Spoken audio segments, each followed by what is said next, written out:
오늘 우리에게 주시는 살아계신 하나님의 말씀은 구약성경 오바댜 1장 15절에서 21절까지의 말씀입니다. 제가 가지고 있는 성경으로는 구약 1286면에 있습니다. 1286면 오바댜 1장 15절에서 21절까지의 말씀입니다. 다 찾으신 줄 알고 제가 하나님의 말씀을 받들어 읽겠습니다. 여호와께서 만국을 벌할 날이 가까웠나니 내가 행한 대로 너도 받을 것인즉 내가 행한 것이 내 머리로 돌아갈 것이라. 너희가 내 성산에서 마신 것 같이 만국인이 항상 마시리니 곧 마시고 삼켜서 본래 없던 것 같이 되리라. 오직 시온산에서 피할 자가 있으리니 그 산이 거룩할 것이요 야곱 족속은 자기 기업을 누릴 것이며 야곱 족속은 불이 될 것이며 요셉 족속은 불꽃이 될 것이요 에서 족속은 지푸라기가 될 것이라. 그들이 그들 위에 붙어서 그들을 불사를 것인즉 에서 족속에 남은 자가 없으리니 여호와께서 말씀하셨습니다. 그들이 네겝과 에서의 산과 평지와 블레셋을 얻을 것이요 또 그들이 에브라임의 들과 사마리아의 들을 얻을 것이며 베냐민은 길르앗을 얻을 것이며 사로잡혔던 이스라엘의 많은 자손은 가나안 사람에게 속한 이 땅을 사르밧까지 얻을 것이며 예루살렘에서 사로잡혔던 자들 곧 스바랏에 있는 자들은 네겝의 성읍들을 얻을 것이니라. 구원받은 자들이 시온산에 올라와서 에서의 산을 심판하리니 나라가 여호와께 속하리라. 아멘. 오바댜는 오늘 이제 복음으로 성경 읽기 오바댜 순서인데요. 오바댜는 이 전체가 이제 21절밖에 안 되는 구약 성경 중에서도 이제 가장 짧은 선지서입니다. 그래서 그러나 이 짧은 내용이지만 이 안에 하나님의 백성들을 향한 하나님의 구속의 언약, 구속의 말씀이 담겨 있습니다. 오바댜는 시작을 이렇게 시작합니다. 주 여호와께서 에돔에 대하여 이와 같이 말씀하시니라. 이렇게 시작을 하죠. 그래서 하나님께서 이제 오바댜를 선지자로 부르시고 오바댜에게 묵시, 즉 환상의 말씀을 이제 보여주셨는데 어떤 나라에 관한 말씀이냐면 에돔에 관한 말씀입니다. 그래서 오바댜는 이제 1차적으로 에돔, 다시 말하면 이제 에서의 후손이죠. 이 에서의 후손을 하나님께서 심판하시겠다, 이 말씀을 지금 하고 계시는 겁니다. 그러나 이제 궁극적으로는 환난 중에 있는 하나님의 교회를 위로하고 격려하기 위해서 기록되었습니다. 그래서 오바댜는 크게 세 부분으로 나눌 수가 있어요. 첫 번째 부분은 1절부터 9절까지입니다. 1절부터 9절까지. 여기는 이제 하나님께서 에돔을 심판하시겠다고 선언하시는 말씀이 기록되어 있습니다. 두 번째 부분은 10절에서 14절이에요. 그리고 거기에서는 이제 그럼 에돔이 왜 심판을 받을 수밖에 없는가, 그 이유가 무엇인가 를 말씀하시고요. 셋째 부분은 15절부터 이제 마지막 절 21절까지입니다. 이것은 이제 세상 열방에 대한 심판을 하나님이 말씀하시는 겁니다. 그래서 오바댜는 처음에 에돔에 대한 심판을 시작해요. 그런데 그것으로 끝나지 않고 만국을, 모든 나라를 심판하실 것으로 점점 말씀이 확대가 됩니다. 그래서 하나님의 심판을 받아야 하는 나라는 에돔만이 아니에요. 하나님을 대적한 세상의 모든 나라들이 심판을 받게 되죠. 네, 이를 통해서 이제 에돔의 심판을 예표로 해서 만국의 심판을 하나님이 말씀하시는 겁니다. 그리고 이것을 통해 오바댜는 하나님은 이스라엘만 다스리시는 분이 아니고 이스라엘만을 다스리는 지역신이 아니고 전 열방, 만국을 다스리는 주권자이시고 심판자이심을 선포하고 있는 것입니다. 그래서 오바댜를 이제 우리가 들어가는데, 오바댜를 바르게 이해하기 위해서는 먼저 에서와 야곱의 관계를 이해해야 합니다.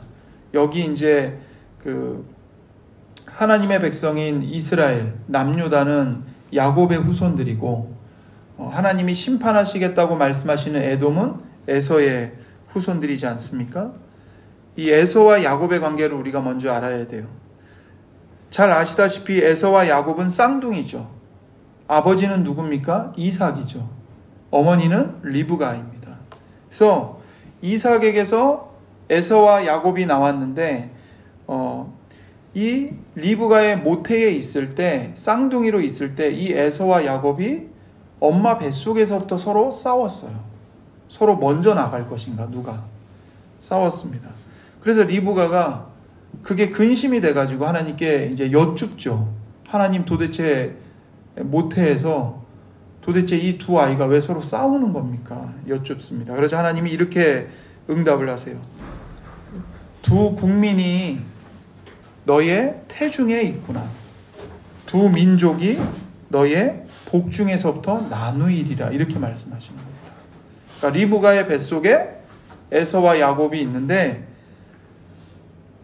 둘이 싸우는데 이유가 뭐냐면 두 국민이 네 뱃속에 있다는 거예요. 그리고 그 둘이 서로 갈라져서 두 민족으로 나눌 것인데, 이게 지금 복중에서부터 나뉘고 있다는 거죠. 그래서 지금 두 국민이 리브가의 태중에 있어서 서로 싸우고 지금 갈라지고 있는 겁니다. 그래서 이러한 에서와 야곱의 싸움, 그리고 에서의 후손인 에돔과 야곱의 후손인 유다와의, 이스라엘과의 이 싸움은, 이게 단순히 그냥 형제와 간의 싸움이 아니라 이 영적인 두 나라, 두 왕국이 서로 싸우는 걸 보여주는 거예요. 어떤 나라, 어떤 왕국들이 싸우는 겁니까? 그것을 알려면 창세기 3장으로 가야 돼요.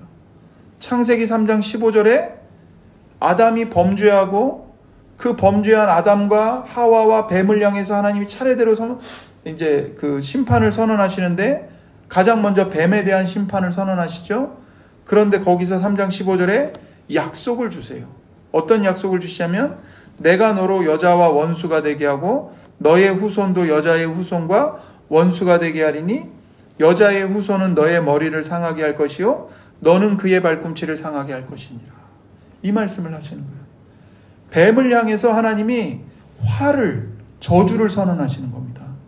내가 너로 여자와 원수가 되게 할 것이고, 너의 후손들은 여자의 후손들과 원수가 되게 할 것이다. 그래서 여자의 후손이 너의 머리를 상하게, 이게 이제 원어를 직역하면 밟아서 짓이긴다는 거예요. 뱀의 머리를 밟아서 짓이길 것이고, 너는 그 여자의 후손의 발꿈치를 물게 될 것이다. 이 말씀을 하시는 거죠.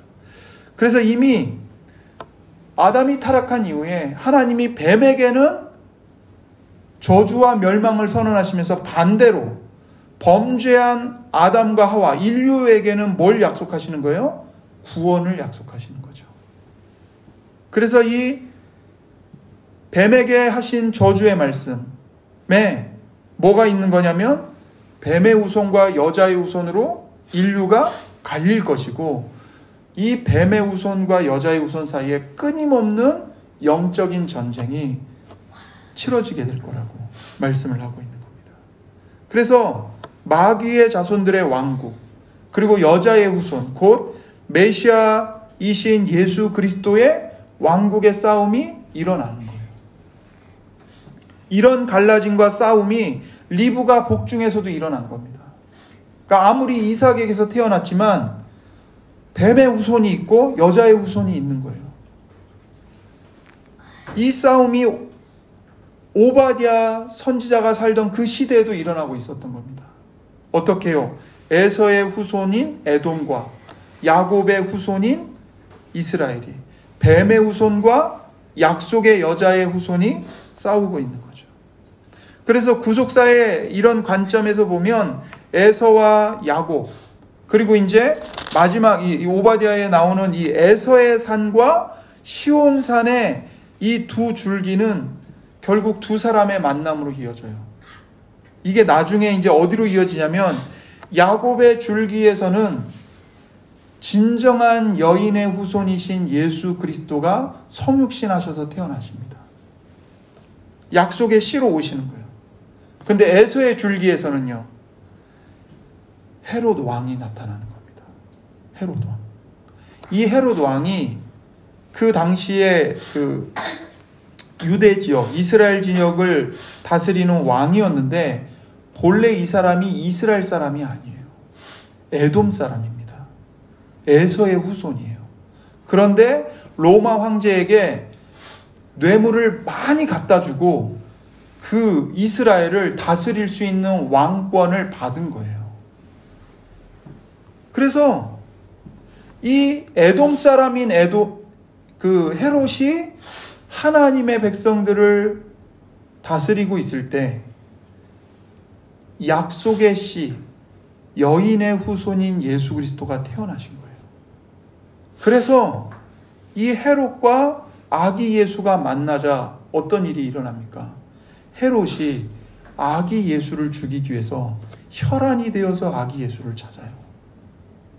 베들레헴에 군대를 보내가지고 2살 이하의 어린아이들, 갓난아기들 싹 다 잡아다가 죽이잖아요. 무엇 때문이죠? 유대인으로 진짜 왕으로 오신 예수님, 그 아기 예수를 잡아 죽이기 위해서. 그러니까 뱀의 후손과 여인의 후손의 전쟁이 예수 그리스도의 성육신과 그 고난 가운데까지 이어지는 거예요. 그래서 그렇게 뱀의 후손, 여인의 후손이 전쟁을 하고 그것이 헤롯과 진정한 왕이신 아기 예수님과의 대결로 나타났어요. 지금 우리가 사는 이 세상에 다양한 민족들이 있고 다양한 나라들이 있죠. 하지만 영적으로는 두 나라밖에 없습니다. 하나님을 경외하고 하나님께서 주신 언약을 믿고 하나님의 선하심을 알고 하나님을 사랑하고 의지하는 하나님의 백성들, 하나님의 나라. 반대로 하나님을 대적하고 마귀를 섬기면서 자기 소견에 옳은 대로 살아가는 세상 나라. 이 두 나라가 갈려 있고 두 나라 사이에 영적인 전쟁이 끊어지지 않고 일어나는 거예요. 그래서 사람이 보기에는 세상 나라가 이기는 것처럼 보입니다. 세상의 권력이, 세상의 정치인들이, 하나님은 없다는 세속주의자들이 철학, 교육, 인문학, 경제, 정치 모든 것을 다 점령해서 교회가 전하는 하나님의 진리와 하나님의 말씀은 다 땅에 떨어지는 것 같고 세상은 다 악한 자인 마귀의 소나기에 잡혀서 다 멸망의 불법의 길로 가는 것처럼 보이죠. 그러나 오바댜는 어떻게 맞춰지냐면 세상 나라가 이기는 것처럼 보이지만 결국에는 하나님의 나라가 승리한다는 것으로 맞춰져요. 그래서 오바댜 1장 21절 마지막 절을 보십시오. 뭐라고 말씀하십니까? 구원받은 자들이 시온산에 올라와서 에서의 산을 심판하리니 나라가 여호와께 속하리라. 다 마귀에게 넘어간 것 같고 다 하나님을 대적하고 교회를 핍박하는 뱀의 후손들인 것 같지만 그들이 이긴 것 같지만 어떤 사람들이 있어요? 하나님의 은혜로 구원받은 사람들이 있는 거예요. 내가 잘해서, 내가 신실해서, 내가 진실해서, 내가 착해서, 내가 잘 참고 견뎌서 구원받은 게 아니고 하나님의 전적인 값없이 베풀어 주신 은혜로 남겨진 자들, 구원받은 자들이 있는 거죠. 그들이 어디 올라가 있습니까? 시온산에 올라가 있는 거예요. 시온산이 어떤 산입니까, 여러분? 시편 2편에 하나님이 당신의 아들을 왕으로 세우신 산이죠. 시편 2편에 내 아들을 시온산에 세웠다 말씀하시잖아요. 그 시온산에 예수님과 함께 모든 구원받은 하나님의 성도들이 서 있는 겁니다. 그들이 서서 뭘 합니까? 에서의 산을 심판하는 겁니다. 에서의 산. 어떤 산입니까? 하나님을 대적하는 교만한 자들이 또아리를 틀고 있는 산. 거주하는 산. 그 산을, 그 교만한 자들을 심판하는 거예요. 그래서 나라는 누구의 것이 되는 겁니까? 여호와께 속하리라. 그 나라는, 그 왕국은 여호와께서. 아무리 세상 나라가 하나님을 부인하는 세속주의자들에게 속한 것 같아도, 그들이 세상의 모든 일들을 결정하고 좌지우지하는 것 같아도, 나라는 결국 누구의 것입니까? 하나님의 것이고, 하나님의 다스림이 일어나는 것이고, 하나님의 뜻이 실현되는 곳입니다. 여러분, 우리가 사는 이 세상은, 이 현실 세계는 비록 마귀가 있는 힘을 다해서 하나님을 대항하고 교회가 진리의 빛을 발하지 못하도록 가로막지만, 이 현실 세계는 하나님의 거예요. 하나님의 말씀이, 하나님의 진리가, 하나님의 뜻이 실현되고 있는 현실 세계인 겁니다. 이러한 구속의 역사를 오바댜는 지금 선포하고 있는 겁니다. 어떻게 해요? 주님께서 에돔을 심판하실 것을 통해 말씀하고 계시는 거죠. 그래서 오바댜는 에돔이 얼마나 교만한지를 지적해요.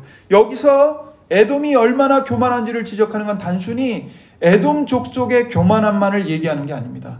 하나님을 대적하는 모든 세상 사람들, 믿지 않는 자들의 교만함을 예표로 지금 보여주고 있는 거예요. 1장 3절을 보십시오. 너의 마음의 교만이 너를 속였도다. 바위 틈에 거주하며 높은 곳에 사는 자여, 내가 마음에 이르기를 누가 능히 나를 땅에 끌어내리겠느냐 하니. 에돔 사람들이 어떻게 얘기해요? 교만이 에돔 사람들을 속였다는 겁니다. 창세기 36장 8절에 보면 에서의 후손들, 에돔 사람들이 사는 지역이 나오는데, 거기가 어디냐면 사해 남쪽 산악지대인 세일산에 그들이 거주했다고 나와요. 이게 이제 어떤 산이냐면요, 그 중심에 이제 페트라라는 지역이 있어요. 페트라가 헬라어인데 바위라는 뜻입니다. 그러니까 지명 그대로 거대한 그 바위로 된 절벽, 기암절벽이 있는 곳이에요. 그 절벽에 이렇게 둘러싸여 있어요. 그래서 이 에돔 사람들이 사는 그 페트라를 들어가려면 기암 절벽이 엄청 높아요. 근데 그리고 그 절벽이 딱 붙어갖고 완전히 협곡이에요. 그러니까 아무리 대군이 몰려와도 한 번에 침공해서 들어갈 수가 없어요. 들어가려면 그 양 옆에 기암절벽이 있는 그곳을 줄지어서 이렇게 들어가야 돼요. 그럼 만약에 아무리 많은 숫자가 많은 군대라 할지라도 거기를 줄지어서 들어가면 위에서 화살을 날리거나 큰 돌을 굴리면 다 죽는 거예요. 그냥 한번 뭐 어떻게 해보지도 못하고. 그러니까 완전 천혜의 요새인 거죠. 그 바위에다 굴을 뚫어가지고 사람들이 들어가서 하는 거예요. 이 사람들은 집을 지을 필요가 없어요. 그냥 바위를 뚫으면 돼요. 그냥 그게 집이에요, 자기들의. 그러니까 에돔 사람들이 뭐라고 말하냐면, 우리는 바위 틈에 거주하고 나는 높은 곳에 산다. 누가 감히 우리나라를 침공할 수 있겠느냐? 누가 감히 우리를 이 높은 곳에서 끌어내릴 수 있겠느냐? 이렇게 말한다고 하는 거예요.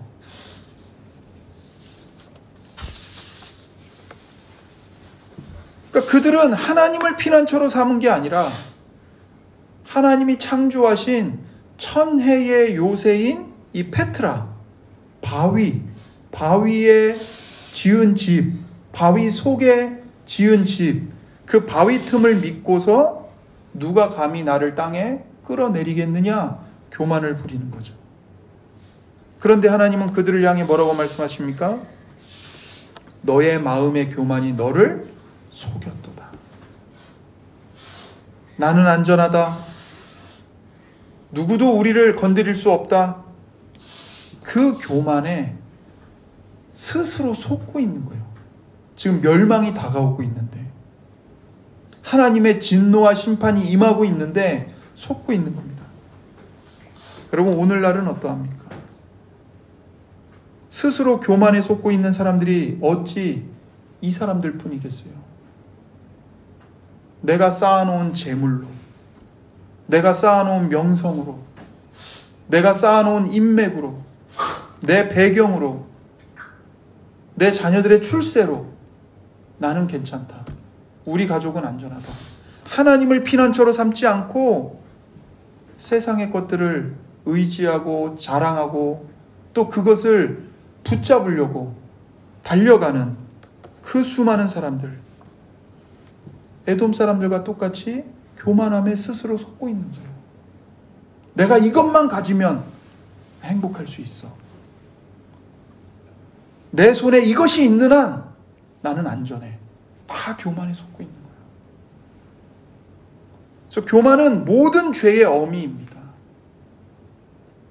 우리가 행하는 말과 행동, 생각, 그 죄들을 낳는 어미새가 뭐예요? 교만이에요, 교만. 하나님 없어도 잘 살 수 있다. 하나님 의지하지 않아도, 하나님께 순종하지 않아도 얼마든지 행복하게 살 수 있다. 이 교만이 모든 죄의 알을 낳는 거예요. 교만은 쓰디쓴 모든 악행의 뿌리입니다. 이렇게 교만한 사람들을 향해서 하나님은 말씀하세요. 4절에 네가 독수리처럼 높이 오르며 별 사이에 깃들일지라도 내가 거기서 너를 끌어내리리라. 여호와의 말씀입니다. 사람이 독수리처럼 높이 올라가고 심지어 저 하늘을 뚫고 우주로 나아가서 별들 사이에 거주한다 할지라도 하나님이 어떻게 하시겠다고? 끌어내리신다고요. 그래서 5절과 6절은 그들이 자랑하고 의지하는 모든 것을 하나도 남김없이 다 빼앗기게 될 것이라고 말씀하십니다. 에돔 사람들이 그토록 의지했던 것들 다 빼앗기는 거예요. 도둑이 들어왔는데 도둑이 들어와서 어느 정도는 남겨놓잖아요. 근데 이 에돔 집에 들어온 도둑은 싹 다 가져간다는 거예요. 하나도 남기지 않고. 그만큼 에돔 사람들이 의지하고 자랑했던 그 모든 것들이 다 쓸모없게 되고 다 빼앗기게 되고 다 파괴된다는 거죠. 철두철미한 심판을 당한다는 겁니다. 그래서 8절을 보십시오. 하나님이 뭐라고 말씀하십니까? 8절과 9절에 여호와의 말씀이니라. 그날에 내가 에돔에서 지혜 있는 자를 멸하며 에서의 산에서 지각 있는 자를 멸하지 아니하겠느냐. 드마나 내 용사들이 놀랄 것이라. 이로 말미암아 에서의 산에 있는 사람은 다 죽임을 당하여 멸절되리라. 세상 사람들이 그토록 의지하는 지식, 그 지식 있는 자들을 다 하나님이 멸하시고 용사들, 힘 있는 자들 다 멸절시킬 것이다. 에돔에 있는 모든 사람들이, 에서의 산에 있는 사람은 다 죽임을 당하여 멸절될 것이다 말씀하시는 거죠. 오늘날도 세상이 그토록 자랑하고 의지하는 게 뭡니까? 지식이잖아요. 지식, 기술, 과학기술. 과학기술이면 인간의 생명도 연장할 수 있고, 우리가 지금 곤란을 겪는 모든 문제들을 하나님을 안 믿는 사람들은 과학기술로, 지식으로 얼마든지 해결할 수 있다고 주장을 해요. 그리고 수많은 나라들이 어디에다가 그 과학기술과 돈을 다 집약시켜서 쏟아붓습니까? 군사력이죠. 군사력이에요. 예나 지금이나 세상이 의지하는 건 똑같습니다. 지식 있는 자, 지식, 그리고 용사들. 오늘날도 그리고 그 지식과 군사력을 의지해서 자기들은 영원히 존재할 것처럼 자랑을 하죠. 그러나 하나님 앞에서는 다 소용없는 짓입니다. 에서의 산에 있는 사람들이 다 멸절한 것처럼, 그들이 그토록 믿고 의지했던 그 페트라, 그 에서의 산, 그 기암절벽, 천혜의 요새, 실제로 역사 속에 바벨론 군대에 의해서 완전히 망해요. 바벨론 군대만이 아니라 뒤에 있는 헬라 제국, 바사 제국에 의해서 에돔은 완전히 사라져버립니다. 에돔의 이름은. 지금 오늘 이스라엘은 있지만 이름이 민족 가운데 에돔 민족은 없잖아요. 그러면 이렇게 에돔이 심판을 당하는 이유가 뭡니까? 10절에서 14절이에요. 10절에서 14절. 네가 내 형제 야곱에게 행한 포악으로 말미암아 부끄러움을 당하고 영원히 멸절되리라. 왜 에돔이 이렇게 멸망합니까? 에돔의 형제인 야곱에게 행한 포악 때문입니다. 부끄러움을 당하고 영원히 멸절된다. 어떤 일을 했는가? 11절. 네가 멀리 섰던 날 곧 이방인이 그의 재물을 빼앗아가며 외국인이 그의 성문에 들어가서 예루살렘을 얻기 위하여 제비 뽑던 날에 너도 그들 중 한 사람 같았느니라.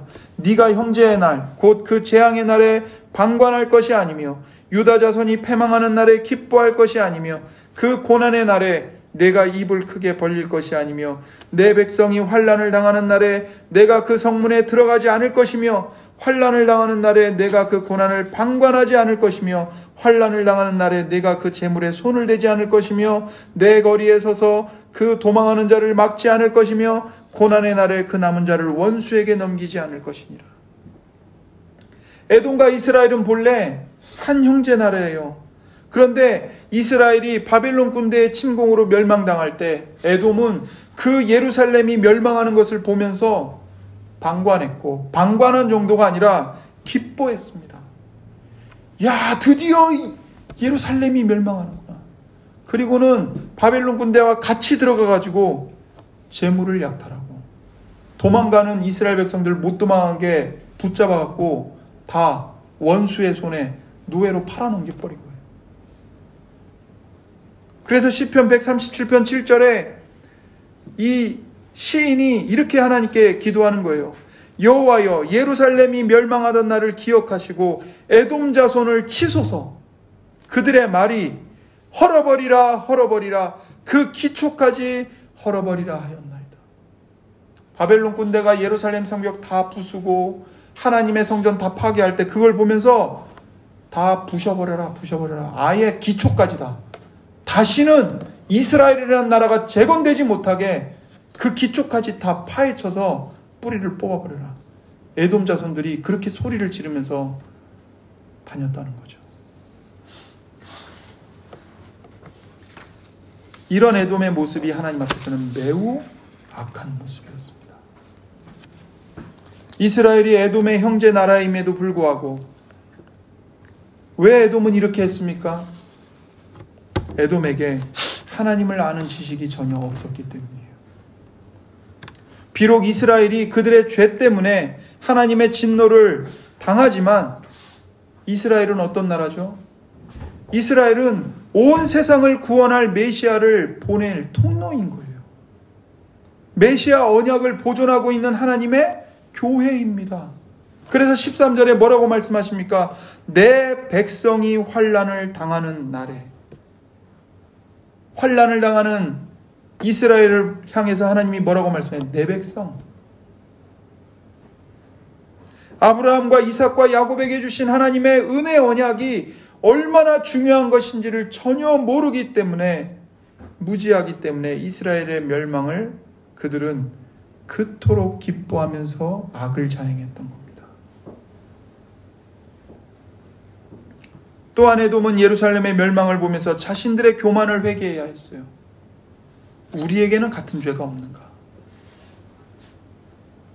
하나님의 교회, 하나님의 사람들, 하나님의 백성들의 멸망을 보면서 기뻐할 것이 아니라 우리에게는 저들과 같은 죄가 없는가? 하나님의 교회마저도 심판을 당한다면 하나님을 섬기지 않는 우리는 어떠하겠는가? 마땅히 하나님 앞에서 경건한 두려움을 가졌어요. 그런데 그들은 오히려 더욱더 교만해진 겁니다. 오늘날 우리도 하나님의 언약, 하나님의 말씀에 관해서 무지하면 에돔과 같은 잘못을 범할 수 있습니다. 교회가 하나님의 끊임없는 경고를 듣고도 돌이키지 않고 죄를 범해서 징계의 매를 맞을 때 교회의 형제들은 함께 울며 그 환난에 함께 동참합니다. 그러나 이 에돔 족속 같은 사람들은 교회에 닥친 환난을 보면서 남일인 것처럼 팔짱 끼고 방관하죠. 심지어 어떤 자들은 기뻐합니다. 교회의 기초까지 다 뿌리를 뽑아버려야 된다고. 교회는 사회 악이라고. 그렇게 저주와 악담을 퍼붓죠. 하나님의 백성인 교회마저도 심판을 받는다면 하물며 하나님과 그분의 교회를 비웃고 저주하는 사람들은 어떠하겠습니까? 더구나 주님을 믿는 우리는 주께서 피로 값주고 사신 이 형제들의 환난, 교회의 환난을 봤을 때 어떻게 해야 하겠습니까? 함께 애통해야 하고 함께 회개하며 하나님께 자비와 긍휼과 용서를 간절히 간구해야 합니다. 우리에게는, 나에게는 저들과 같은 죄가 없는가? 용서를 구해야 하는 것이죠. 에돔을 심판하시겠다고 말씀하신 하나님은 이제 오바댜 마지막에서 만국을 심판하시겠다고 말씀하십니다. 15절을 보십시오. 여호와께서 만국을 벌할 날이 가까웠나니 내가 행한 대로 너도 받을 것인즉 내가 행한 것이 내 머리로 돌아갈 것이라. 너희가 내 성산에서 마신 것 같이 만국인이 항상 마시리니 곧 마시고 삼켜서 본래 없던 것 같이 되리라. 에돔만이 아니라 하나님을 부인하고 살아계신 하나님의 눈앞에서 아무렇지도 않게 불법을 저지르고 했던 그 모든 나라들, 모든 사람들이 그들도 너희가 행한 대로 너희도 받을 것이라고 말씀하십니다. 교회의 환난을 보면서 기뻐할 것이 아니라는 거예요. 그러나 하나님은 교회를 향해서는 구원을 약속하십니다. 17절을 보십시오. 오직 시온산에서 피할 자가 있으리니 그 산이 거룩할 것이요 야곱 족속은 자기 기업을 누릴 것이며. 여기도 시온산이 나옵니다. 시편 2편에서 하나님께서 하나님의 아들을 만국을 다스리는 왕으로 세우시겠다고 약속하신 그 산. 이 산은 이 세상에 어디 지리적으로 존재하는 산, 그런 것을 이야기하는 게 아니고 결국 만국의 왕으로 세움을 받으시는 예수 그리스도를 말하는 거죠. 그 예수 그리스도께로 피하는 사람들, 예수 그리스도께로 피하는 성도들을 가리켜서 오직 시온산으로 피할 자들이라고 지금 말씀하고 있는 겁니다. 사랑하는 성도 여러분, 오직 예수 그리스도만이 피난처가 되시고 오직 예수 그리스도만이 만국의 왕이시며 오직 예수 그리스도만이 그분에게로 피하는 모든 주의 백성들의 구원의 산성이 되십니다. 요한계시록 14장 1절을 보십시오. 또 내가 보니 보라 어린 양이 시온산에 섰고 그와 함께 14만 4천이 있는데 그들의 이마에는 어린 양의 이름과 그 아버지의 이름을 쓴 것이 있더라. 요한계시록에도 시온산에 누가 서 있습니까? 하나님의 어린 양이 서 계시는 거예요. 그리고 그 어린 양 앞에 나아가서 구원받는 백성들의 이마에 누구의 이름이 써 있어요? 어린 양의 이름이 써 있는 겁니다. 죽어 마땅한 우리를 위해 대신 죽임당하신 하나님의 어린 양. 에돔 사람들과 다를 바 없고 또 자기들의 죄로 인해 징계를 받고 있는 이스라엘과 다를 바 없는 우리들, 나 자신을 위하여, 나를 사랑하사 나를 위하여 자기 몸을 내어주셔서 내가 맞아야 할 채찍, 하나님의 진노의 몽둥이, 지옥의 영원한 형벌, 영원한 저주를 나를 대신하여, 우리를 대신하여 하나도 빼놓지 않고 다 대신 맞으신 그 하나님의 어린 양이신 예수님. 그 예수님 때문에 우리가 은혜로 값없이 구원을 받아 남겨진 자들이 되고 어린 양이 계시는 그 시온산에 올라가 서 있게 되는 것이죠. 21절을 보십시오. 구원받은 자들이 시온산에 올라와서 에서의 산을 심판하리니 나라가 여호와께 속하리라. 여러분, 이 세상에서 예수님 믿는 것 때문에 짓밟히고 계십니까? 손해를 보고 계시나요? 욕을 당하고 계십니까? 이 말씀을 마음에 새기고 위로로 삼으십시오. 위로를 받으십시오. 구원받은 자들이 결국에는 시온산에 올라와서 에서의 산을 심판할 것입니다. 그리고 이 세상은 세상에 속한 것이 아니고 사람들에게 속한 것이 아니고 물질이 결정하는 것도 아니고 오직 하나님께서 다스리시는 나라입니다. 요한계시록 11장 15절에 일곱째 천사가 나팔을 불매 하늘에 큰 음성들이 나서 이르되 세상 나라가 우리 주와 그의 그리스도의 나라가 되어 그가 세세토록 왕노릇 하시리로다. 아멘. 우리 주님과 우리 주의 그리스도의 나라가 영원히 서게 될 것이고 하나님께서 세세토록 왕노릇 통치하실 것입니다. 아멘. 그러니 여러분과 저의 모든 죄와 허물들, 부족함, 불순종한 것, 딴 마음 품은 것, 해서는 안 될 말을 한 것, 모두 다 우리를 위해 십자가를 지신 하나님의 어린 양이신 예수님께 다 자복하시고 하나님께 기도하며 나아가십시오. 아멘. 그리고 악을 악으로 갚지 마시고 원수를 원수로 갚지 마시고 모든 사람과 더불어 평화하시고 모든 사람에게 주님의 이름으로 선을 행하시고 자비를 베푸십시오. 아멘. 주님의 이름으로 물 한 그릇 떠다 준 것 절대로 상을 잃지 않는다고 약속하셨습니다.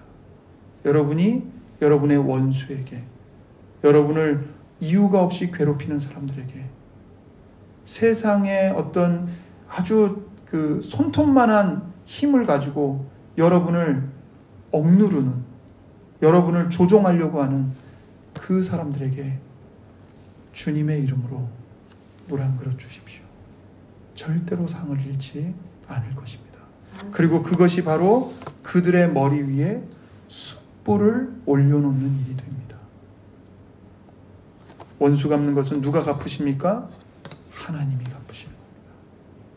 마지막으로 우리 이웃의 환난을 방관하지 마시고 어려움을 당하는 이웃이 있다면 주님의 이름으로, 주님의 사랑으로 하나님의 자녀로서 다가가 함께 울어주시고 함께 위로해 주시고 도울 부분들은 도와주시고 기도해 주시기를 바랍니다.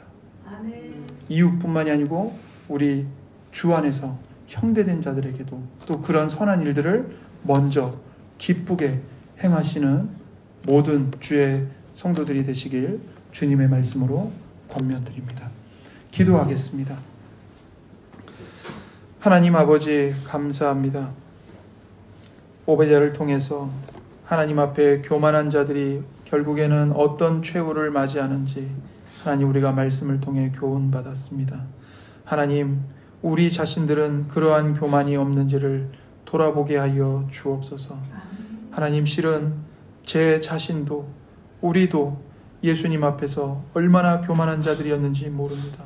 하나님 앞에서 얼마나 교만한 자들이었는지 모릅니다. 그런데 그 우리의 모든 교만한 죄짐을 예수님이 다 대신 짊어지고 예수님이 대신 채찍에 맞고 예수님이 대신 옷벗김을 당하고 예수님이 대신 그 십자가 위에 높이 매달리셔서 수치를 당하실 뿐만 아니라 피 흘려 죽어주시기까지 했기 때문에 그 예수님 때문에 우리가 모든 죄를 용서받고 하나님의 사랑을 깨달아 겸손한 마음으로 비로소 살아갈 수 있음을 고백하오니 하나님 우리의 모든 죄와 허물을 용납해 주시고 우리를 받아 주시옵소서.